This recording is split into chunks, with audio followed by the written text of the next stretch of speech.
Best logo industry. এখন আমি logo ইন্ডাস্ট্রির মধ্যে যেই লোগো ইন্ডাস্ট্রিগুলি নিয়ে আপনাদের কাজ করলে সুবিধা হবে সেই ইন্ডাস্ট্রিগুলো বিষয়ে কথা বলবো। ইতিপূর্বে আমি 40+ ইন্ডাস্ট্রি নিয়ে আলোচনা করেছি এবং প্রত্যেকটা ইন্ডাস্ট্রির আপনাদেরকে এক একটা উদাহরণ দিয়ে দেখিয়েছি এবং কি কি এলিমেন্টের সমন্বয়ে ডিজাইনগুলো তৈরি করা হয় এগুলোও আমি বিস্তারিত আপনাদেরকে দেখিয়েছি। এখন দেখাবো ওখান থেকে কোন কোন ডিজাইনগুলো নিয়ে কাজ করলে, অর্থাৎ কোন কোন ইন্ডাস্ট্রি নিয়ে কাজ করলে আপনাদের জন্য সহজ হবে এবং বেশি পরিমাণে এই ধরনের ইন্ডাস্ট্রির কাজ থাকে।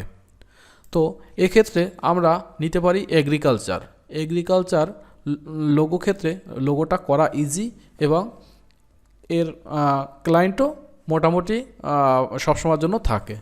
তো এগ্রিকালচারের লোগো কিভাবে করতে হয় এ সম্পর্কে তো আপনারা ইতিপূর্বে জেনেছেন। তো এই ক্যাটাগরি নিয়ে আপনারা কাজ করতে পারেন।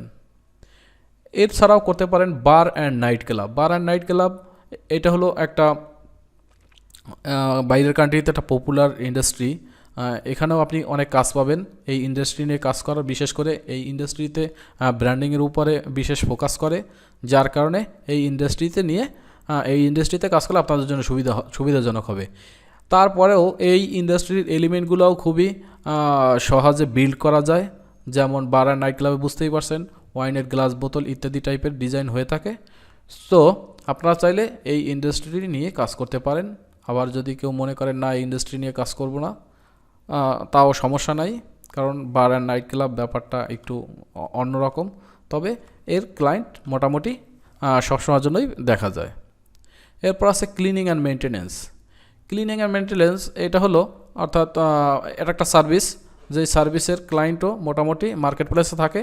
আর এগুলো যেহেতু আসবাবপত্র এলিমেন্ট দিয়ে তৈরি করা হয়, সুতরাং এই লোগোগুলো বিল্ড করাও আপনাদের জন্য সহজ হবে, যার কারণে আমি আমার এই লিস্টে এই ক্লিনিং অ্যান্ড মেনটেন্যান্সের লোগো রেখেছি।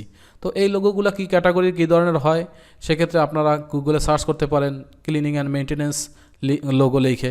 এছাড়াও আমি একটা করে উদাহরণ তো অবশ্য দেখিয়েছি যে ক্লিনিং অ্যান্ড মেনটেন্যান্সে কী কী ধরনের এলিমেন্ট থাকে।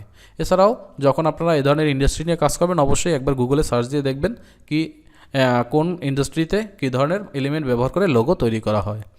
এবার আছে কসমেটিক্স অ্যান্ড বিউটি একটা পপুলার ব্র্যান্ড। যারা ব্র্যান্ডিং করে তারা ডিজিটালি মার্কেটিং করে, সুতরাং তারা ব্র্যান্ডিংয়ের উপরে খুবই ফোকাস করে। আপনারা এই ইন্ডাস্ট্রি নিয়েও কাজ করতে পারেন। এক্ষেত্রেও এলিমেন্টগুলো খুবই কমন এবং আপনাদের বিল্ড করাও সহজ হবে, যার কারণে আমি লিস্টে এটাও রেখেছি। 5 নম্বরে ফুড অ্যান্ড ড্রিঙ্কসটাও একটা পপুলার এবং কমন ইন্ডাস্ট্রি, যা অহরহই আমরা দেখতে পাই। এটাও তাদের ব্র্যান্ডিংয়ের উপরে ফোকাস করে, কারণ একটা ফুড অ্যান্ড ড্রিঙ্কস কোম্পানির জন্য বা বিজনেসের জন্য হিউজ পরিমাণে ব্র্যান্ডিংয়ের দরকার হয়। বিশেষ করে তাদের শপ অথবা ফুড ট্রাক ইত্যাদি ডেকোরেশন করতে হয়, তাতে ব্র্যান্ডিং করতে হয়। তো এক্ষেত্রে এর কাজও কিন্তু মার্কেটে ব্যাপকভাবে দেখা যায়। এছাড়াও এর এলিমেন্টগুলোও সাধারণত ফুড অ্যান্ড ড্রিঙ্কস রিলেটেড, তো এগুলো বিল্ড করা আপনাদের জন্য সহজ হবে।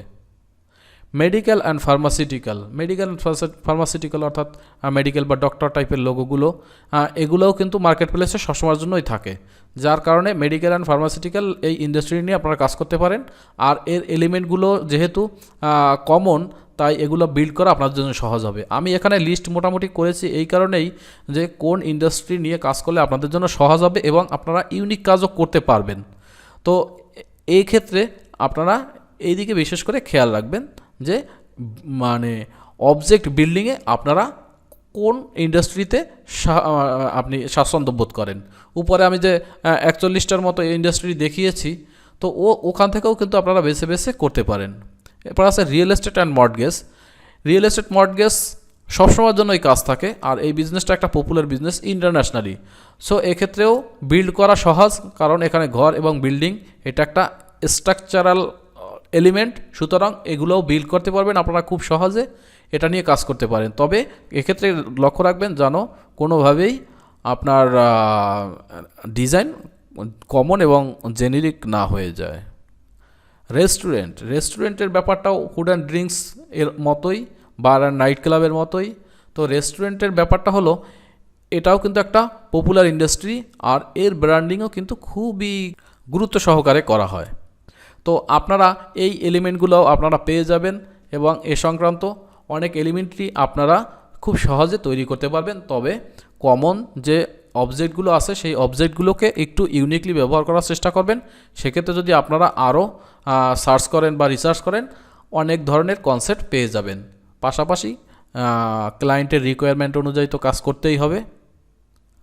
তো এ হলো মূলত, এই জন্যই আমি রেস্টুরেন্টটাকে এই লিস্টে রেখেছি। এরপর আছে টেকনোলজি। টেকনোলজিটাও একটা পপুলার ইন্ডাস্ট্রি, যেখানে প্রতিনিয়ত বিভিন্ন ধরনের বিজনেস অর্গানাইজেশন কোম্পানি তৈরি হচ্ছে। সুতরাং আপনারা এর ব্যাপকতা মার্কেট প্লেসে দেখতে পাবেন। প্লাস এই ক্যাটাগরিতে ডিজাইন করাটাও তুলনামূলক সহজ এবং মোটামুটি ইউনিক করা যায়। ট্রাভেল অ্যান্ড হোটেল, এটাও পপুলার ব্র্যান্ড, তবে এর কাজ তুলনামূলক কম।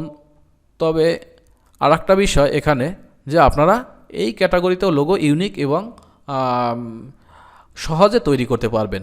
অনেক কমন এবং কমন এলিমেন্ট থাকা সত্ত্বেও এটাকে আপনারা ইউনিকলি করতে পারবেন, যার কারণে আমি আমার এই লিস্টে হোটেল অ্যান্ড ট্রাভেল এই ইন্ডাস্ট্রিটা রেখেছি। আমি আপনাদের সামনে এই 10টি ক্যাটাগরি বা 10টি লোগো ইন্ডাস্ট্রি নিয়ে কথা বললাম। আপনারা চাইলে উপরের লোগো ইন্ডাস্ট্রিগুলো দেখেছেন 1 থেকে 41 পর্যন্ত যে ইন্ডাস্ট্রিগুলো নিয়ে আমি আলোচনা করছি, এর মধ্য থেকেও আপনারা বাছাই করে করতে পারেন। তবে এক্ষেত্রে একটা জিনিস মনে রাখবেন, কোন ইন্ডাস্ট্রি নিয়ে কাজ করলে আপনার জন্য সহজ হবে এবং কাজটা আপনি ইউনিক করতে পারবেন, এই সমস্ত ইন্ডাস্ট্রিতেই আপনারা বেশি ফোকাসড হবেন প্রথম অবস্থায়।